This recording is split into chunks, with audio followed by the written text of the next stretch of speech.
Bonsoir à tous et bonsoir Jean-Claude Mailly. Merci d'être avec nous, secrétaire général de Force ouvrière. Vous êtes l'invité de Preuve par trois, après l'Élysée où François Hollande lui-même vous avez invité pour son investiture. Vous, bien sûr, et les autres responsables syndicaux. Manière pour le nouveau président de manifester son attachement au dialogue social. Occasion, bien sûr, que vous n'avez pas l'intention de laisser passer. Les revendications sont déjà là depuis plusieurs mois sur à la fois les retraites, sur les salaires, sur le SMIC, etc.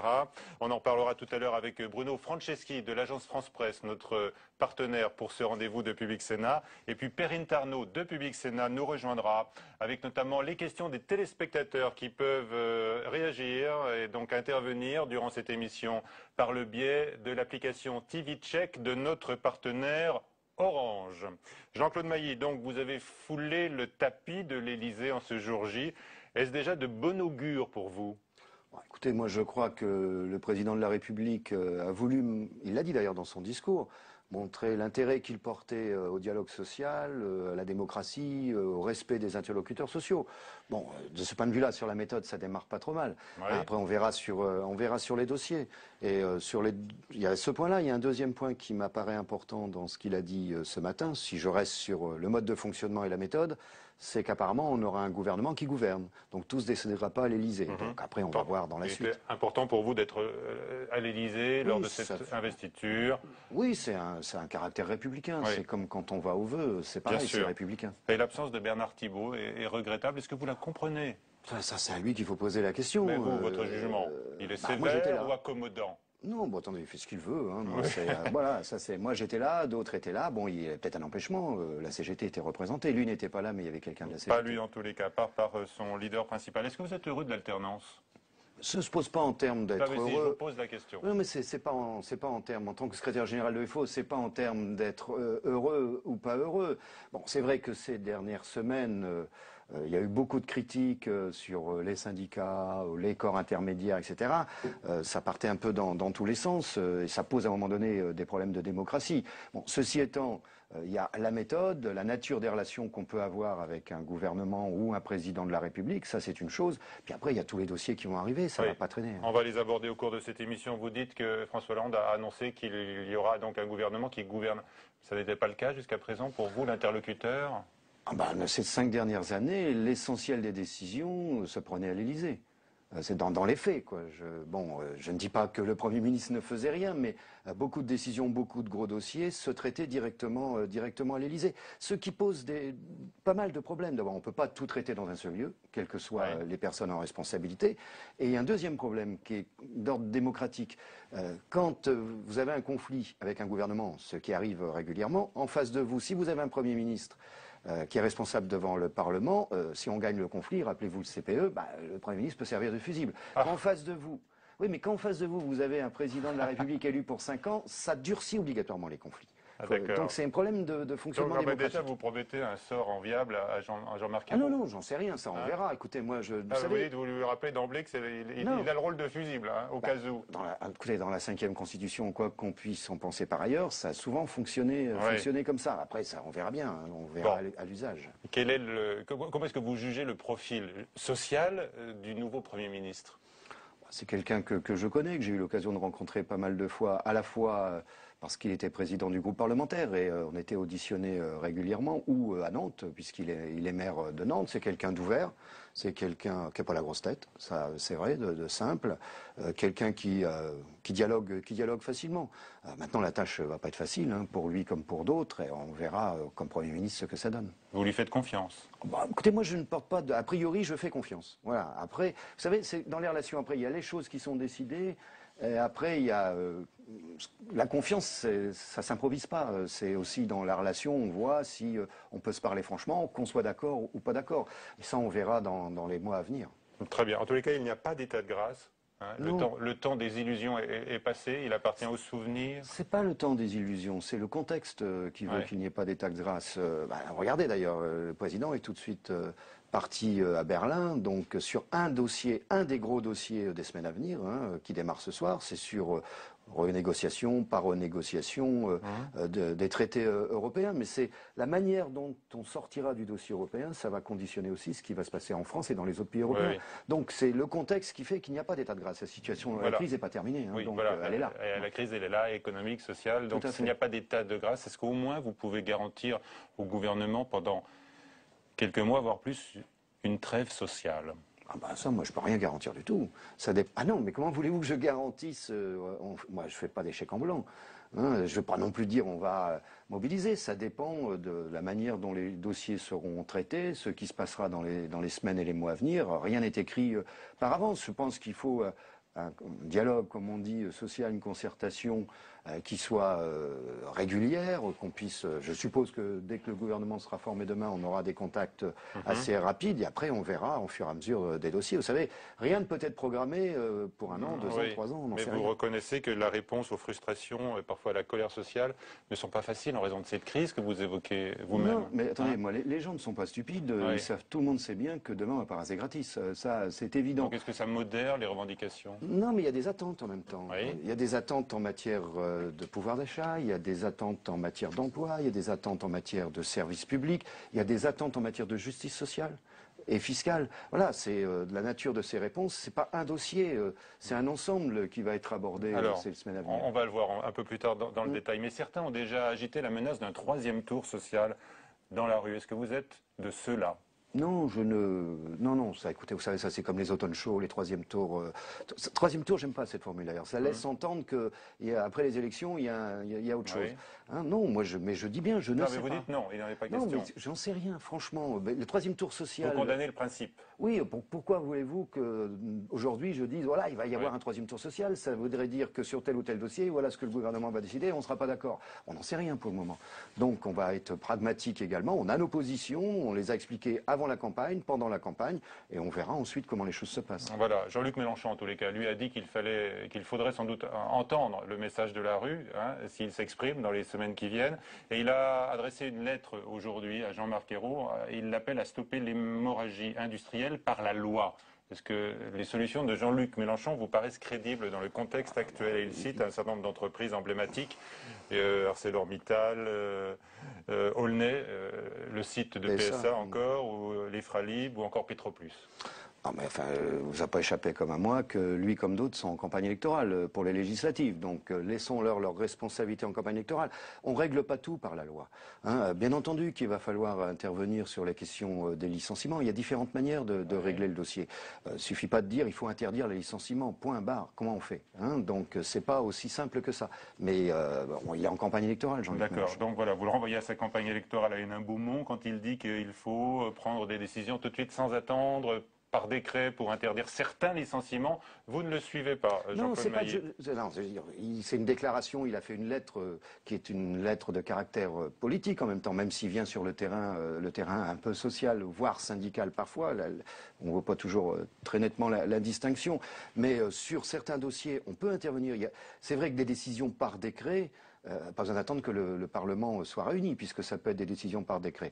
Mais certaines des décisions en la matière passeront obligatoirement par la loi. Est-ce qu'on peut consulter, est-ce que l'on doit consulter les élus du personnel et leur accorder un certain droit de veto en cas de fermeture ou de délocalisation de l'entreprise? Qu'en Consulter, pensez-vous? Ça, bien c'est encore entendu. une proposition de Jean-Luc Mélenchon. Oui, et d'une autre organisation syndicale. Non, CGT. nous avons toujours été opposés au droit de veto. D'accord. Pourquoi? Parce que si vous avez un droit de veto sur l'investissement, c'est comme quand vous donnez une consigne de vote indirecte. Vous êtes d'une certaine manière en cogestion. Hein, donc c'est pas de la responsabilité syndicale. Maintenant qu'il faille améliorer les procédures de consultation, les droits d'alerte, etc., tout ça bien entendu. Mais le droit de veto, non, nous n'y sommes pas favorables. Très bien. Quelle est la première réforme qui vous semble nécessaire aujourd'hui en France pour affronter la crise? Moi, je pense que ce que je disais tout à l'heure, la question européenne va être clé. Oui. Hein, Alors, on a appris tout à l'heure que l'avion de François Hollande a dû rebrousser chemin et manifestement il rentre sur Paris car il a été touché par la foudre. Il a décollé tout à l'heure de Villacoublay. Je vous donne l'information, mais bon, je pense que tout va bien, on l'espère en tous les cas, pour tous les occupants de l'appareil. D'accord, oui, mais bon, non, je ne savais pas. Mais la question européenne va être clé. Il va y avoir la question de l'emploi, il va y avoir la question du service public. Je ne pense pas qu'il y ait un dossier. Le dossier qui risque de venir le plus rapidement, c'est de la responsabilité Oui. du candidat maintenant président, c'est le dossier des retraites, parce que ce Oui, sera un décret. on va en parler, oui. Donc, mais je crois qu'il faut jouer sur plusieurs leviers. Il n'y a pas un levier, il y a l'emploi, il y a le pouvoir d'achat, il y a la question des retraites, il y a la Oui. question européenne, il y a la question industrielle et les services publics. Voilà, c'est Ah les bon, gros bon, dossiers. mais vous ne Ah citez oui. jamais la compétitivité des entreprises et les dépenses publiques, Jean-Claude Mailly. Attendez, mais moi, Parmi je les veux bien- leviers, c'est pourtant ceux-là qui sont souvent mis en Non, parce avant. qu'il ne vous a pas échappé que, y compris de formation économique, je ne suis pas libéral, moi. Oui. Donc, la réduction des dépenses publiques, on a vu ce que ça a donné ces dernières années. Et je ne pense pas, en plus, qu'on sortira de la crise en appliquant les recettes qui nous ont envoyés dans le mur. Ça veut dire les recettes libérales, sur le plan économique du terme, réduction des dépenses, on a quand même tué des services publics ces dernières années. Nous, on demande, d'ailleurs, M. Hollande s'y était engagé pendant la campagne, à avoir un arrêt de la révision générale des politiques publiques, par exemple. Et nous demandons une véritable évaluation sur l'état du service public. Donc, si on commence à dire il faut réduire les dépenses publiques, Oui. Mais on vous oppose l'audit sur les comptes publics, oui, que l'on attend. oui, mais attendez, vous savez comme moi qu'un endettement par rapport à un produit intérieur brut, c'est une division. Alors vous pouvez aussi réduire l'endettement en augmentant la croissance et le produit intérieur brut. Donc voilà, tout ça, ça se En tous les discute. cas, vous avez vu ce sondage dans Les Échos qui indique que les Français sont prêts à des coupes supplémentaires dans les dépenses publiques. C'est le moyen qu'ils mettent en premier pour favoriser la croissance. Et ils choisissent ce levier-là c'est à toujours 60% selon un sondage Opinionway. Oui, deux choses. D'abord, Ouais. c'est toujours, vous avez le sentiment quand on répond ça que vous n'êtes pas concerné. Premier élément. Deuxième élément, dans le même sondage, il y avait des éléments intéressants également, comme quoi, parce que j'ai eu l'occasion de le voir, ce sondage, que les dernières périodes, ce sont surtout les actionnaires qui ont bénéficié de la situation économique, à 49%. Donc je préfère relever cet élément. Eh bien justement, l'argent versé sous forme de dividendes cette année devrait profiter aux salariés, un peu plus nombreux que l'an dernier, dit-on, avec la fameuse prime dividende qui avait été instaurée par le précédent gouvernement. Vous allez pouvoir en dire un mot dans un instant, avec donc Bruno Franceschi de l'agence France Presse qui nous rejoint pour évoquer donc l'aménagement de la réforme de la retraite et puis le coup de pouce au SMIC, qui sont donc les deux décisions les plus attendues par vous-même, vous nous l'avez dit. Les syndicats donc mettent la pression, mais le rétablissement à 60 ans ne sera pas pour tout le monde, comme nous le rappelle Marie Brémaud. Il avait promis de revenir dessus. Les syndicats, à peine François Hollande élu, se rappellent à son bon souvenir. Dans le collimateur des organisations syndicales, la réforme des retraites adoptée en 2010. Candidat, François Hollande s'est montré prudent, promettant une retraite à taux plein à 60 ans pour ceux ayant commencé à travailler à 18 ans et ayant cotisé 41 ans. Une incertitude demeure cependant pour le calcul de ces 41 années. Doit-on prendre en compte les trimestres effectivement cotisés ou simplement validés? Depuis la réforme de 2010, on ne compte que les trimestres effectivement cotisés, ce qui est pénalisant pour les personnes qui ont été chômeurs ou pour les femmes qui ont validé des trimestres simplement parce qu'elles ont élevé des enfants. Et donc, il y a un flou sur la mesure qui sera effectivement prise, qui peut être très généreuse ou moins généreuse. Mais François Hollande et son futur gouvernement auront-ils les moyens d'être généreux? Et la marge de manœuvre est très faible. Ce qu'on donnera aux uns, on le prendra aux autres.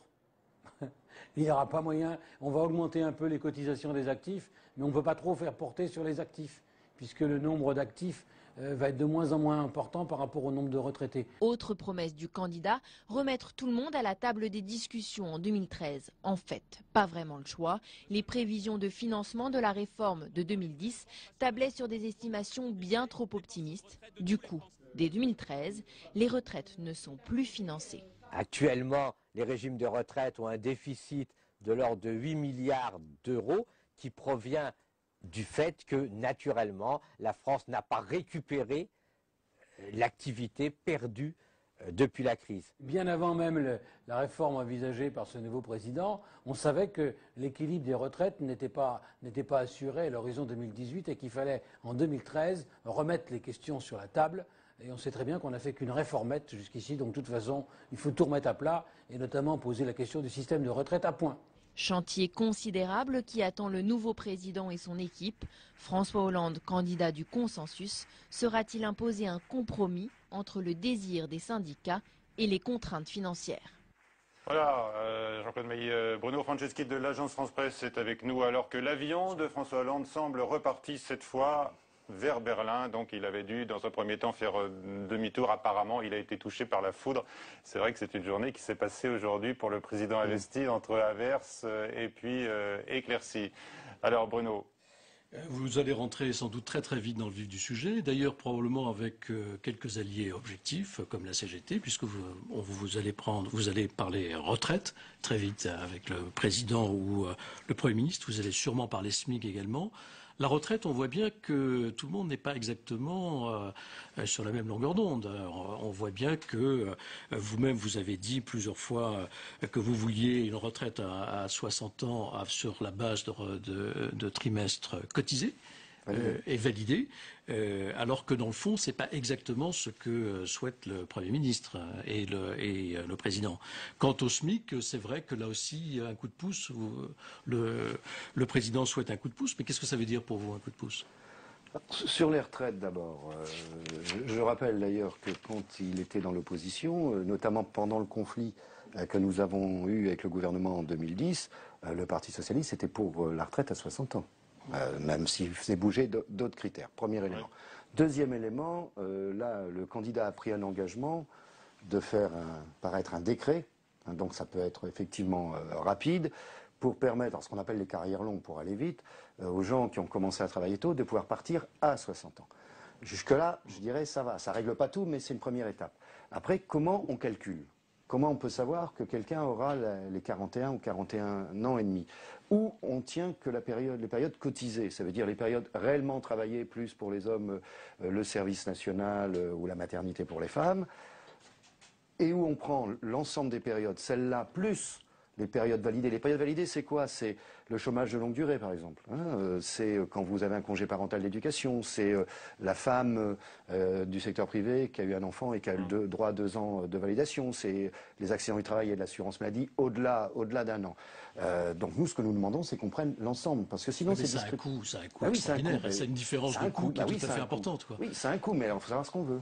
Parce que d'un côté, si on reste dans la logique dite des carrières longues type 2003, qui est appliquée aujourd'hui, on n'est plus dans une logique de solidarité. On est dans une logique individuelle. En gros, vous avez travaillé, vous avez cotisé, vous avez le droit de. Mais si vous avez été au chômage de longue durée, vous n'êtes pas responsable. Je ne vois pas pourquoi on ne prendrait pas en compte le chômage de longue durée. Alors, on n'a pas le coût pour le moment, on n'a pas les coûts. À l'ancien système, à vous écouter. Non, c'est pas obligatoirement l'ancien système. Hein, mais non, c'est pas l'ancien système en tant que tel. Mais si on dit on est pour le retour à 60 ans, non pas pour tout le monde dans l'immédiat, c'est pas le décret ne porterait pas là-dessus. Pour au moins une catégorie de personnes, pourquoi on ne tiendrait pas compte à ce moment-là des périodes dites validées? Donc ça va être un des points de débat. Je vous annonce d'ailleurs, j'ai pas les chiffres encore, on les a pas en termes de coûts. C'est un point de divergence parce que François Hollande a été clair dans la campagne. Il a dit les trimestres cotisés. Et on verra sur la validation ensuite dans le débat. Ouais. Attendez, moi je dis ça mérite discussion. C'est pas bouclé. D'ailleurs, moi quand j'entends. C'est-à-dire que vous ne voulez pas de décision avant que ce point-là soit éclairci? Oui, bien sûr, j'espère. Enfin, sinon ça démarrait mal en termes de dialogue social. Oui, mais enfin, les différences, encore une fois, sont tellement importantes en matière de coûts que... Il y a une différence en matière de coûts, oui, mais à ce moment-là, il ne fallait pas dire ça. Je suis désolé. Mais le décret, il va être pris très vite, attendez. À la fin du mois de juin. Absolument. Oui, à la fin du mois de juin, on a le temps de discuter avant, quand même. Mais les chiffres annoncés, qui sont entre 120 et 150 000, je ferai remarquer que si 150 000 bénéficiaires par an. Mais si c'est uniquement les périodes cotisées, il y en a beaucoup moins. Donc, à quoi ça correspond, les 120, 150 000? Moi, j'ai bien le sentiment que dans le premier projet où il y avait les 120, 150 000, il y avait au moins une partie des périodes validées. Donc, il va falloir qu'on ait une explication sur cette question-là. C'est pas simplement une question d'absence de discrimination, c'est aussi une question de solidarité. Est-ce qu'on reste dans un système de solidarité ou est-ce qu'on glisse progressivement, comme le souhaitent certains, vers un régime individuel qui pourrait être demain des régimes par compte notionnel ou par points? Là, je dis non, nous ne serons pas d'accord. Oui, donc, ça c'est la négociation de 2013. Oui, mais attendez, vous savez, quand vous ne voulez pas me passer le bras, il ne faut pas passer le petit doigt ou la main. Hein. Bon, donc, oui, mais si vous n'obtenez pas satisfaction sur la validation des trimestres, est-ce que pour vous, ça sera un point de blocage absolument déterminant? J'en suis pas là pour le moment. Oui, mais attendez, j'en suis pas là. Le débat, vous le connaissez. Alors oui, mais je vous dis, moi, comment on peut dire que c'est 120 000 alors que si vous ne prenez que les cotisés, c'est moins de 120 320 000. Donc ça veut dire, selon moi, qu'il y a une marge de discussion. Alors on verra. Écoutez, moi, pour le moment, on n'a pas encore le ministre. On vient juste d'avoir le Premier ministre. On ne sait pas avec qui on discutera de ces questions. Est-ce que ce sera avec le Premier ministre? Est-ce que ce sera avec le ministre ou la ministre du Travail? Donc je crois qu'on aura des réponses assez rapides, notamment sur ce dossier. Est-ce que vous seriez prêt à accepter une hausse supplémentaire des cotisations pour financer cette réforme de la retraite à 60 ans? Tous discutent. Écoutez, moi, nous n'avons jamais fermé la porte. Nous n'avons jamais fermé la porte. Dit, hein. Oui, mais il y a 0,1 qui est prévu pour le moment. 0,1 patronal, 0,1 du côté salarial. Hein, ça fait 0,2, ça fait 1 milliard par an en gros. 0,2, ça fait 1 milliard de recettes supplémentaires. Nous n'avons jamais fermé la porte à des augmentations si nécessaires de cotisations. Salaire en moins pour les salariés. Oui, mais attendez, à nous de nous débrouiller dans les négociations de salaire aussi, hein, et dans une répartition plus équitable de la valeur ajoutée. Voilà, ça c'est à nous et aux salariés aussi de récupérer d'une manière ou d'une autre. Mais attention, vous savez, ces derniers temps, j'ai relu des écrits. Alors ça, j'étais pas né, 1928, 1947, 1949, sur la sécurité sociale. Vous savez ce qu'on nous explique, on ne pourra jamais payer, etc. C'est déjà ce qu'on nous racontait certains dans ces années-là. Donc, et on a fait. Et on a fait la retraite à 60 ans, etc. Et c'est passé. C'est une question globale de politique économique. Il faut arrêter de segmenter tous les dossiers. La retraite, pof, d'un côté. D'ailleurs, moi, je demanderai au gouvernement et au Premier ministre, ça sera de la responsabilité du Premier ministre. Par exemple, je ne vois pas à quoi sert le Haut Conseil du financement de la protection sociale. Moi, si on le supprime, ça ne me pose aucun problème. Par contre, que le gouvernement recrée une structure de type commissariat au plan, on l'appelle comme on veut, où l'on puisse discuter des débats de fond, ce qui n'existe plus depuis pas mal d'années. Alors il y a un autre débat qui va sortir très vite aussi, c'est le coup de pouce au SMIC. Qu'est-ce que pour vous ça signifie? Est-ce que vous êtes tout de suite pour une augmentation substantielle du SMIC? Vous avez parlé récemment de 1 750 euros brut. La revendication de... Oui. Est-ce que ça c'est quelque chose que vous voulez avoir tout de suite, ou au contraire vous êtes pour... On a fixé un objectif qui est que pour nous le SMIC devrait être à 80% du salaire médian. Ça veut dire quoi concrètement? Aujourd'hui, le salaire médian, il est un peu plus de 1 600 euros net par mois. 50% des Français gagnent en dessous, 50% au-dessus. Donc c'est en termes de référence. Si c'était appliqué aujourd'hui, ça voudrait dire qu'on aurait un SMIC net à 1 340. C'est ça que ça signifie. Alors on sait bien, on sait bien que ça ne va pas se faire comme ça, de coup de cuillère à peau, que ça ne peut être que progressif. En tous les cas, il y a quand même 6 ans qu'il n'y a pas eu de coup de pouce sur le SMIC. Donc il faut un coup de pouce, on discutera. Il y a deux éléments, il y a à la fois le coup de pouce. Je ne pense pas qu'il faille brutalement augmenter, il y a l'objectif demeure. Parce que moi je me souviens de 81, où ça a été très vite remangé derrière. Donc attention, et aussi il y a les grilles de salaire derrière. Et ce que nous demanderons également, c'est qu'après l'augmentation du SMIC, le ministre du Travail ou la ministre du Travail convoque immédiatement les commissions mixtes paritaires dans les branches, pour que là où il y a des minima inférieurs au SMIC, qu'on renégocie tout de suite pour pas qu'il y ait d'écrasement des grilles. Ça, on l'a déjà fait. On me souvient quand Martine Aubry était ministre du Travail, ça avait été fait. On avait refait ça aussi, je crois que c'était avec monsieur Larcher. Donc ça c'est les deux. Il n'y a pas que le SMIC, il y a aussi les minima conventionnels. Et puis il y a aussi le problème de l'indexation. L'indexation du SMIC, est-ce qu'on l'indexe simplement sur les prix, ou est-ce qu'on l'indexe également sur la croissance, sur le taux de croissance? Écoutez, quelle est votre position là-dessus? Les prix, oui, bien entendu. Un mix des deux d'ailleurs. Oui, mais attendez, moi je tiens aussi, et nous tenons à ce que c'est les prix. Aujourd'hui, le SMIC est indexé aussi sur l'augmentation de la moitié du taux de salaire horaire. Si on rajoute la croissance, pourquoi pas? Mais on ne peut pas remplacer la moitié du taux de salaire horaire par la croissance. Parce que ça signifie que ces dernières années, le SMIC aurait augmenté encore moins que ce qu'il a augmenté. Donc il y a l'aspect indexation sur les prix, il y a l'aspect par rapport à l'augmentation générale constater des salaires. Après, en période de croissance forte, on peut rajouter, mais ça ne peut pas venir en déduction. D'accord. Il y a, en dehors de ça, il y a aussi tous les plans de licenciement. Alors, c'est vrai que pendant la période électorale, on a l'impression que dans le fond, il y a un certain nombre de plans de licenciement qui ont été gelés. Un de vos collègues de la CFDT, Chérec, l'a dit. Bon, ça a été démenti. Il l'avait annoncé d'ailleurs ici. Il l'avait annoncé ici. Une belle polémique, mais manifestement les faits lui donnent raison. Alors voilà, est-ce que vous êtes maintenant vous avez des remontées justement de vos fédérations les plus diverses justement là-dessus? On a des remontées, des inquiétudes qui se manifestent dans différents secteurs. C'est vrai dans la métallurgie. Ça peut être vrai dans l'automobile, ça peut être vrai dans le nucléaire. Dans la distribution? Alors, dans la distribution, mes amis craignent, dans l'ensemble de la grande distribution, ils ont évoqué le chiffre de 12 000 ce qui n'est Ça a été démenti par les Oui, directions. oui, d'accord. Oui. Ben, écoutez, Non, tant mieux. je vous le dis, Attendez, je vous le dis. Non, mais c'est vrai, vous avez raison de souligner que ça a été démenti. Carrefour, on craint à peu près 3000. Bon, s'ils démentent, très bien. Si ça n'a pas lieu, moi, je serai le plus heureux des hommes. Ceci étant, c'est lié dans la grande distribution à différents phénomènes. C'est un tassement de la consommation, il y a un impact sur l'activité. Dans certains groupes, ces dernières années, une logique plus financière que commerciale, avec du retour sur investissement, c'est le cas de Carrefour notamment. Donc, c'est le cas, c'est des craintes qui ne sont pas... ça fait quelques mois qu'on les a. Alors, François Hollande avait dit durant sa campagne qu'il saurait utiliser les moyens de pression, justement, quand ces plans sociaux seront présentés aux salariés. Vous pensez qu'il y a des réponses Il y a toujours, un gouvernement, quel qu'il soit, a toujours des moyens de pression sur des entreprises, ne serait-ce que ces entreprises comme d'autres bénéficient d'aides publiques d'une manière ou d'une autre. Donc je pense qu'à un moment donné, il faudra effectivement conditionner toute aide publique, d'où qu'elle vienne, au respect de critères en matière d'emploi. Ça, c'est un premier élément. Et après, il faudra retravailler sur toute une série d'éléments. Quand une entreprise fait un plan social, elle fait un calcul de rentabilité. C'est comme ça qu'elle procède. Voilà, c'est plus rentable d'eux, et puis les actionnaires demandent. Bon, vous pouvez aussi alourdir le coût des licenciements, et après le calcul de rentabilité est différent. Par exemple, exiger beaucoup plus en matière de réindustrialisation, de revitalisation de sites, ce que nous avons déjà proposé. Vous pouvez mettre des contraintes supplémentaires. Tout ça, ça doit se discuter, tout comme devra être discuté également les relations donneurs d'ordre sous-traitants. Voilà. Est-ce que ça, c'est un des sujets que vous voudriez voir à la conférence sociale là, c'est un sujet, de la mi-juillet? C'est un sujet qui devra être sur la table. Vous le mettez à quelle ordre de priorité, celui-là? Mais c'est difficile, si vous voulez, parce qu'on est confronté aujourd'hui à un problème d'ensemble de politique économique. Donc il y a la question, s'il y a des plans sociaux qui sont effectivement annoncés d'ici là, plus il y aura des plans sociaux, plus ce sera prioritaire, parce qu'il y aura le chômage partiel, il faudra aussi discuter de ces choses-là. Donc il y a la question de l'emploi. Moi, les priorités, il y en a plusieurs. Il y a la question de l'emploi, il y a la question des services publics. C'est un élément essentiel. Il y a la question salariale, il y a la question également des retraites, même si elle reviendra après. Voilà, c'est les 4 points clés, tout ça dans le contexte européen. Donc alors, et cette conférence sociale, vous voudriez que tous les syndicats y participent, ou vous voudriez limiter à ceux qui ont une représentativité reconnue ou en passe de l'être?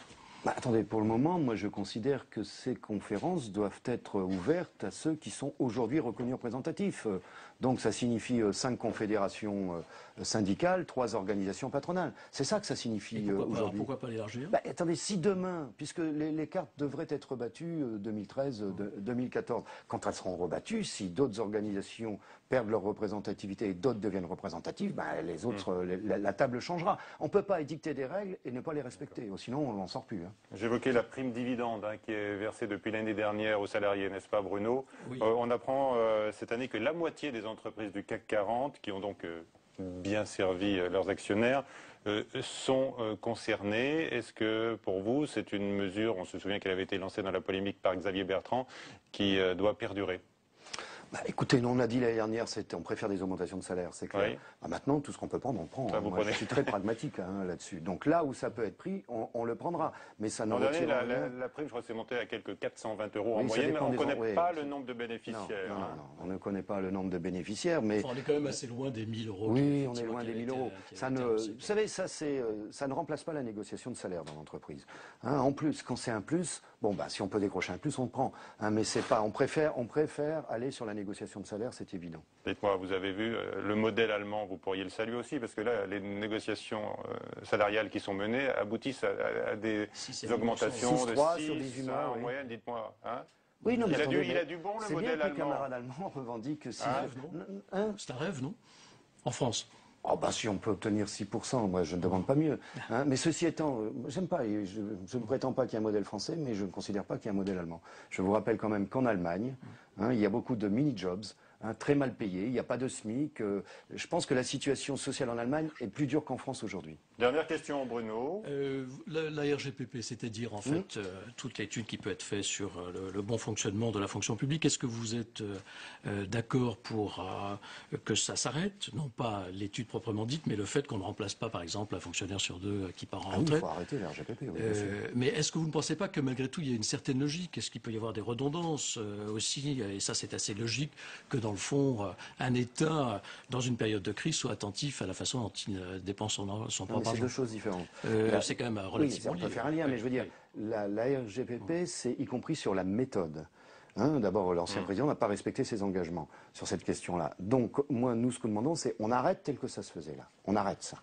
Et on fait une évaluation précise. Quelle mission de service public demain? Est-ce que ça doit être privatisé ou pas? Est-ce que, moi, par exemple, je prends un exemple, mais je pourrais en prendre des dizaines. Est-ce qu'il est normal aujourd'hui que dans les abattoirs de volailles et d'abattoirs de lapins, ce n'est plus les services publics qui contrôlent la qualité de la viande parce qu'on n'en a plus les moyens, c'est l'autocontrôle par les entreprises. Vous verrez, un jour, on aura des problèmes sanitaires.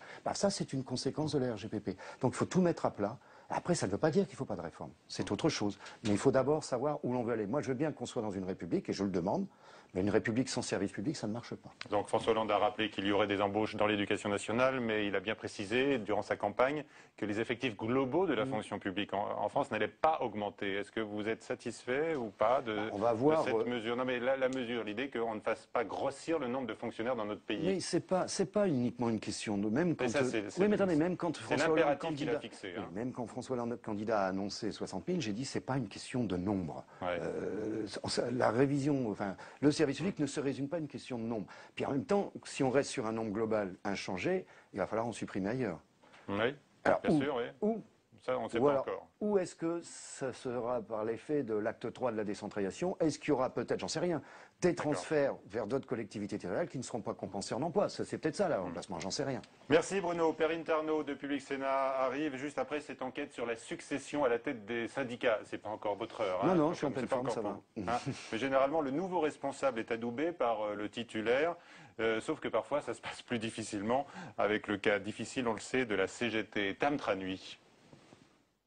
Se trouver un successeur quand on est secrétaire général d'un syndicat, c'est souvent naturel. À la CFDT, François Chérec l'a par exemple trouvé en la personne de Laurent Berger. Et cela ravit tout le monde. Pour le sociologue Jean-François Amadieu, afficher le consensus, c'est une habitude chez les syndicats. En fait, la raison principale qui explique pourquoi les successions sont arrangées et pourquoi il n'y a pas en général de compétition pour l'élection d'un secrétaire général, c'est parce que dans les organisations syndicales, on privilégie l'unité, ce qui explique également que les mandats de secrétaires généraux durent très longtemps dans les organisations syndicales, particulièrement à Force ouvrière ou à la CGT. Mais justement, à la CGT, c'est une nouveauté, ça coince cette année. Bernard Thibault verrait bien Nadine Prigent prendre la tête du syndicat, alors que les fédérations lui préfèrent Éric Aubin, le très médiatique Monsieur Retraite de 2010. Mais pour Marc Blondel, ancien secrétaire général de FO, cela n'est pas nouveau. Mon prédécesseur ne tenait pas du tout à ce que ce soit moi, son successeur. C'est une expression à l'intérieur de l'organisation syndicale qui est basée sur la démocratie, qui est une démocratie particulière pour les syndicats. On ne va pas solliciter les gens, les citoyens de l'extérieur pour désigner le responsable syndical. Les syndicats sont démocratiques et pour lui, la situation inédite de la CGT est même salutaire. Pourtant, lorsque Jean-Claude Mailly a pris sa suite en 2004, il a fait en sorte que cela se fasse plus en douceur et a préféré adouber Jean-Claude Mailly. Ce que je ne voulais pas, c'est qu'il y ait, comme ça avait eu lieu lorsque j'étais candidat, une bagarre interne qui aurait séparé des camarades, qui aurait opposé des camarades. Le choix du secrétaire général ou de la secrétaire générale, c'est important, mais le mouvement syndical a autre chose à faire. Il n'a pas le temps à se consacrer à ce genre de choses. Donc le conflit ouvert, c'est bien, mais surtout chez les autres. Depuis 2004, Jean-Claude Mailly, celui que certains en interne traitaient d'apparatchik, est un secrétaire général consensuel. En 2011, il a été réélu et ne parle pas pour l'instant de son départ. Voilà, Jean-Claude Mailly, Perrine Tarnaud nous a rejoint. Bonsoir Perrine. Bonsoir. C'est vrai qu'il n'y a pas de limitation de la durée des mandats des leaders syndicaux. Pourquoi? Ça existe en politique? Non, ce n'est pas dans le... C'est réglé par les statuts des organisations. Si vous prenez les statuts du FO, il n'y a pas de limite. Vous allez pas, on va pas rester, je vais pas rester jusqu'à 80 ans, ça c'est clair. Mais non, mais ceci étant, c'est deux choses. C'est à la fois, faut encore en avoir envie, personnellement, sinon faire autre chose. Il faut que les militants... on le voit avec François Chérec, Bernard Thibault, il faut que les militants le souhaitent aussi, le demandent. Bon, après, c'est un équilibre quoi, à trouver. Quoi. Pour le moment, moi, ça va. J'ai toujours envie. Et apparemment, les militants m'ont réélu. Donc voilà. Ouais, mais c'est pas mal de faire tourner aussi au sein de la maison, non? Oui, mais il n'y a pas que le secrétaire général dans une organisation. Si vous prenez le but... C'est celui qu'on voit. Oui, c'est celui qu'on voit le plus. Mais... Celui qui parle. Oui, il n'y a pas que moi qui parle. C'est moi qui parle le plus. Avec tous les égards du restaurant. Avec tous les égards vus à son rang. Mais vous savez, par exemple, prenez le bureau confédéral de FO, on est 13, ça tourne énormément, il y a des nouveaux qui viennent d'arriver, etc. C'est une équipe. Hein. On travaille aussi en équipe beaucoup dans une organisation. Vous parlez de renouvellement alors qu'on sait très bien que les syndicats ont du mal à recruter, même au niveau des entreprises. C'est pas aussi simple que ça. Non, enfin... Ça fait partie du débat, mais vous savez, le taux de syndicalisation en France, on peut dire qu'il n'est pas assez élevé, il a baissé, etc., mais il n'a jamais été très élevé. C'est lié aussi à la manière dont nous négocions dans notre pays. Et maintenant, moi, je vois bien quand il y a des responsables qui partent dans les départements, etc., franchement, il n'y a jamais de problème pour trouver des successeurs. Alors, une première question avec notre partenaire Orange. Vous pouvez poser des questions à Jean-Claude Mailly sur votre application TV Check sur les mobiles Orange. Alors, il y a Poup qui vous demande est-ce que ça n'a pas été trop dur de succéder à Marc Blondel? Non. Non, franchement, non. Bon, j'ai beaucoup travaillé avec lui auparavant. Oui, si en résumé, on peut dire que vous lui devez un peu toute votre carrière. Non. Non. Non, c'est pas lui qui m'a demandé. Non, mais attendez, non, c'est pas comme ça que ça se passe. C'est pas lui qui m'a demandé de le remplacer. C'est moi qui étais candidat à un moment donné. Oui, mais avant, c'est lui qui vous a fait rentrer à Force ouvrière. Qui m'a proposé de venir travailler. Il m'a proposé, quand il est rentré, lui, au bureau confédéral de FO, il avait eu comme responsabilité le secteur économique et il cherchait quelqu'un qui avait fait des études d'économie et qui était militant FO. C'était mon cas. Voilà, donc c'est comme ça que je suis venu travailler. Je vais vous faire une... Au début, dans ma tête, c'était pour 2-3 ans. Ouais, bon, je vais faire ça 2-3 ans. Et ça fait combien de temps? Eh ben, ça fait presque 30 ans. Voilà, donc c'est un virus. Bon. C'est un virus. Ouais. Quel plaisir personnel on en tire? Non, ça se situe pas en termes de plaisir personnel. Je considère que ça peut arriver. Oui, non, mais attendez, si c'était la galère, je ferais autre chose. Ça doit arriver, non, j'espère. Oui, non, mais en même temps, le syndicalisme, c'est quelque chose de très concret. Hein, les plus beaux souvenirs qu'on a, c'est quand on a réussi à décrocher quelque chose, qu'on a réussi à régler tel ou tel dossier. C'est ça les plus beaux souvenirs qu'on a. Mais vous n'avez jamais eu envie de vous mettre au service d'une entreprise autre que le syndicalisme? C'est pas une entreprise. Non, pour le moment, non. Moi, ça fait très longtemps que je milite. Avant j'ai milité quand j'étais jeune également. Donc, non, moi, je considère que pour être militant, il faut être rebelle à un moment donné, refuser des injustices. C'est un état d'esprit aussi au départ. Après, comment vous pouvez réaliser ça? J'ai pu, moi, le réaliser dans le militantisme. J'aurais pu faire du militantisme politique. J'ai choisi le militantisme syndical. Et pour le moment, ça me va très bien. C'est un peu aussi un héritage familial. Oui, mais vous savez, ça, c'est pas forcément héréditaire. Mais dans le cadre de ma famille, oui, il y a eu plusieurs... Votre grand-père, c'est plusieurs générations de militants. Ça fait plusieurs générations de militants et qui plus est à FO. Mais ça, c'est pas automatique. Je crois qu'on surnommait même votre grand-père le Jean Jaurès du Nord, c'est ça? Il avait deux surnoms, le Jaurès des mineurs. Ouais. Et le deuxième surnom, c'était le père des Polonais, parce que vous voyez déjà, au 19e siècle, il s'était battu, pas tout seul, avec ses amis, pour que les mineurs polonais aient les mêmes droits que les mineurs français. Donc des dossiers qu'on avait déjà il y a plus d'un siècle. Marc Blondel a un petit regret vous concernant. Il trouve que vous n'avez pas toujours assez le sens de la formule, du bon mot. Est-ce que c'est parce que vous avez une personnalité peut-être un peu moins affirmée que lui? On est différents. Ou vous jouez un peu moins le jeu médiatique, non, tout simplement? on est différents. Moi, je considère que c'est pas parce que je suis devenu secrétaire général que je dois changer. Je pense être resté ce que j'étais avant. Il a un tempérament et on fonctionne très différemment l'un de l'autre. Blondel, c'était pas Bergeron et moi, je suis pas Blondel de ce point de vue-là. Les tempéraments sont différents. J'ai pas envie de changer. François Hollande, c'est un homme politique que vous côtoyez depuis longtemps. Vous étiez ce matin à la passation de pouvoir à son investiture à l'Élysée. On a beaucoup dit que c'était un homme qui n'arrivait pas toujours à trancher. Est-ce que c'est ainsi que vous le voyez, vous? Non, je pense que c'est quelqu'un qui va peut-être pas affirmer directement les choses, qui va essayer de trouver des solutions. C'est plus comme ça que je le vois que, dans les contacts que j'avais pu avoir avec lui, notamment quand il était premier secrétaire du Parti socialiste. Enfin, si vous voulez, on n'arrive pas à ce type de responsabilité président de la République quand on ne sait pas trancher. C'est pas possible. On le découvre assez secret aujourd'hui, c'est Jacques Attali qui nous en parlait sur ce plateau la semaine dernière. Et c'est vrai qu'il a tenu un peu secret toutes ses décisions lors de cette transition de pouvoir. Vous connaissiez, vous, cette facette de sa personnalité? Oui, je suis pas surpris par le fait qu'il ne dise pas comme ça toutes les choses.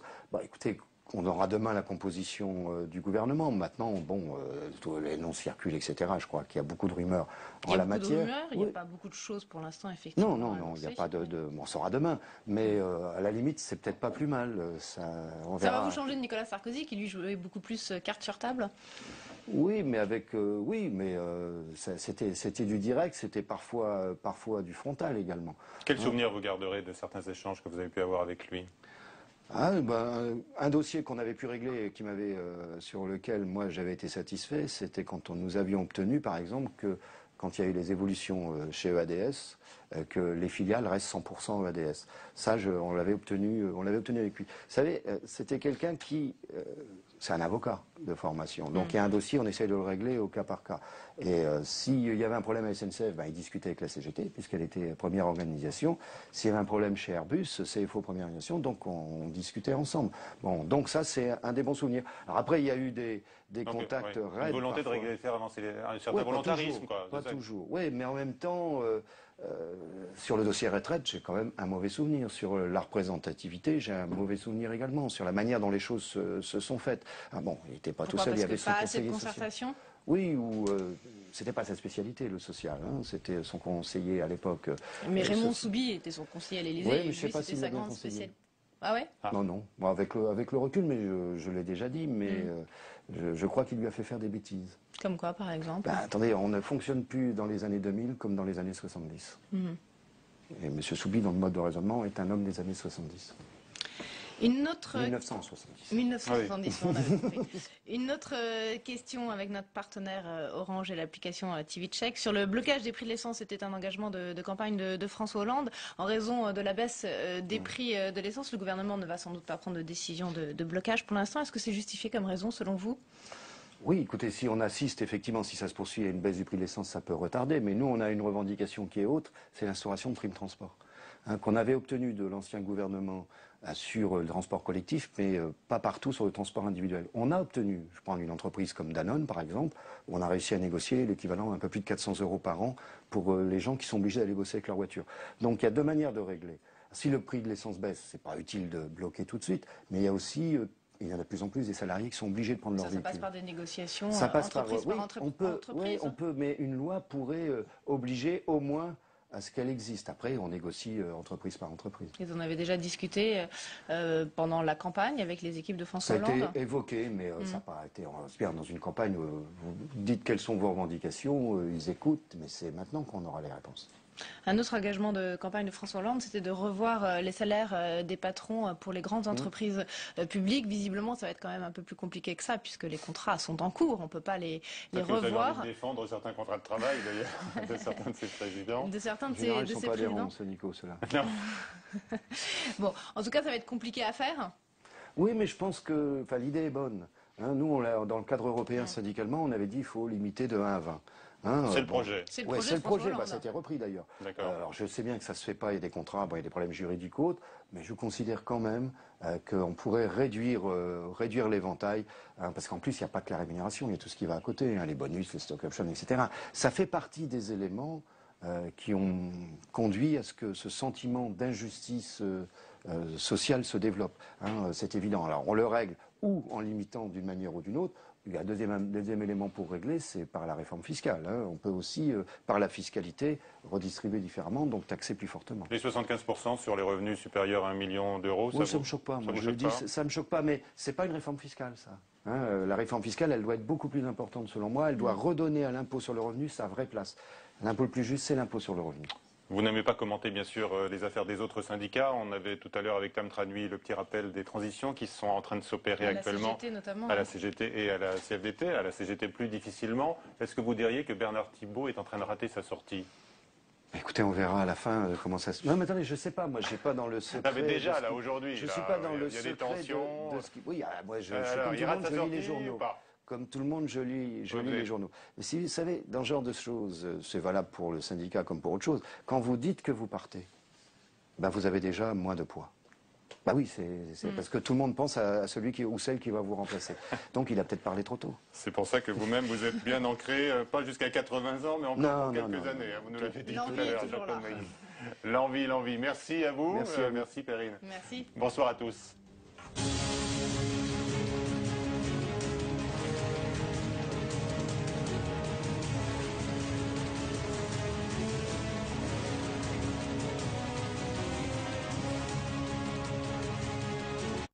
Tous les matins à 8h15, Guillaume Durand et Gilles Leclerc reçoivent une personnalité politique dans En route vers la présidentielle. L'élection présidentielle de 2012, en tout état de cause, sera extraordinairement difficile. Je sais qui est ma candidate, c'est Eva Joly. L'adversaire, c'est la droite. le grand courant du centre en France a le droit et le devoir d'être présent dans cette élection. Il faut faire ce que Marine Le Pen a dit. En partenariat avec Radio Classique, en route vers la présidentielle, tous les matins à 8h15, en direct sur Public Sénat. La politique Sénat, c'est le nouveau rendez-vous de Public Sénat sur l'actualité politique version numérique. Tous les 15 jours, je vous propose de prendre le pouls des débats qui agitent la planète web, de décoder les stratégies des candidats sur le net. En 2 mots, je serai tout tweet pour rendre compte de vos conversations citoyennes sur les réseaux sociaux. La politique Sénat, jeudi à 22h30 sur Public Sénat. Comment la Syrie peut-elle s'extirper de l'engrenage de la violence? Bachar ne pourra pas faire taire la société syrienne à l'heure d'Internet. Il ne peut plus empêcher l'opposition de parler. Pour comprendre les enjeux de ce drame politique et humain, ce documentaire démêle les rouages du système mis en place par le clan Assad, de père en fils, d'Hafez à Bachar. Hafez el-Assad pouvait emprisonner pendant 20 ans les gens sans que personne n'en sache rien. Cela n'est plus possible aujourd'hui. Le fait que cela dure depuis si longtemps, cela ne veut pas dire que la population accepte cela ou qu'elle s'y est habituée. Le crépuscule des Assad, samedi à 15h15 sur Public Sénat.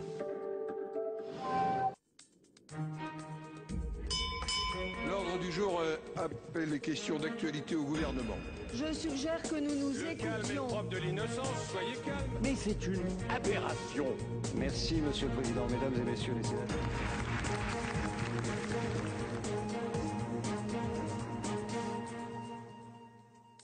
Mon nom est Jacques Ralit.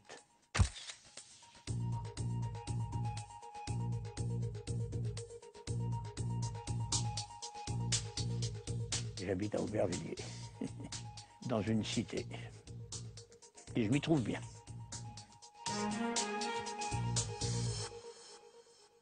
Je me souviens quand je suis arrivé, j'avais 3 choses dans ma musette et que je n'ai pas abandonnées pour nourrir mes interventions ou les combats auxquels j'ai participé avec mes collègues. La première, c'est que j'étais maire d'Aubervilliers et que c'est une ville qui ne vous laisse pas indifférent. Elle vous marque pour toujours. C'est une ville populaire, rude, mais tendre. Ça, c'est la première chose. La deuxième, bon, j'avais été ministre. C'est une expérience. La santé, le travail, mais je pense surtout à la santé. On pénètre dans des milieux qu'on ne connaît pas. Résultat, après, on les combat mieux. Et puis la troisième chose, il y a un appel qui avait été signé par 174 intellectuels et artistes pour que je sois sénateur. Le Sénat, c'est aussi une assemblée intéressante parce que je trouve qu'on a plus le temps de travailler. Et précisément, quand j'étais ministre, j'ai aperçu qu'on allait plus en profondeur.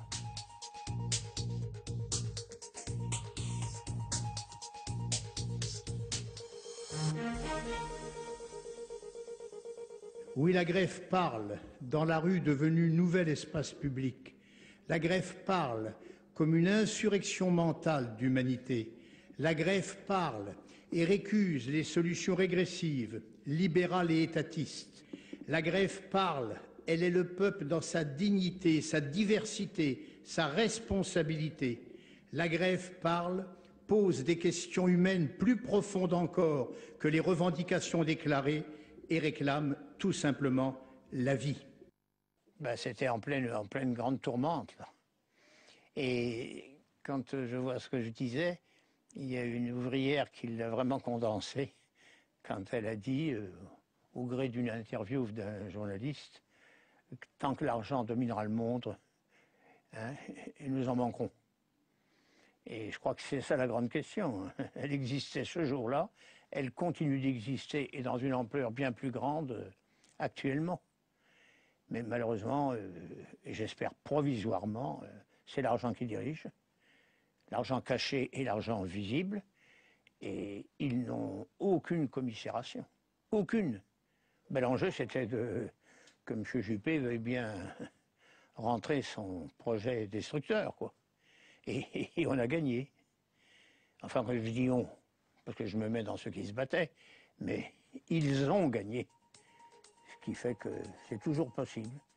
C'est complexe, mais c'est toujours possible.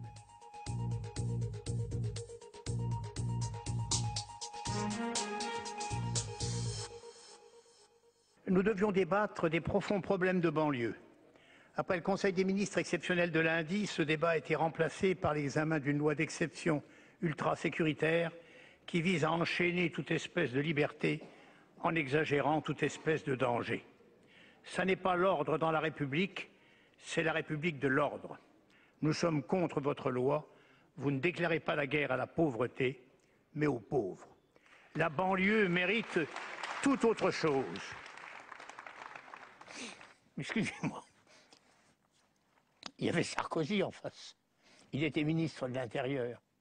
Il écoutait, mais après il est parti. Donc je n'ai pas eu de réponse venue de lui. Hein. Mais il était là, et il était là après avoir fait sa visite de la Courneuve et avoir parlé du Karcher. Et il était là après avoir fait sa visite à Argenteuil et avoir parlé des racailles ou autre vocabulaire. C'est symptomatique. Quand la réaction veut taper, elle insulte le peuple dans sa diversité, voyez. D'ailleurs, on dit d'Aubervilliers que c'est une ville. Moi, je connais des gens de Paris qui viendraient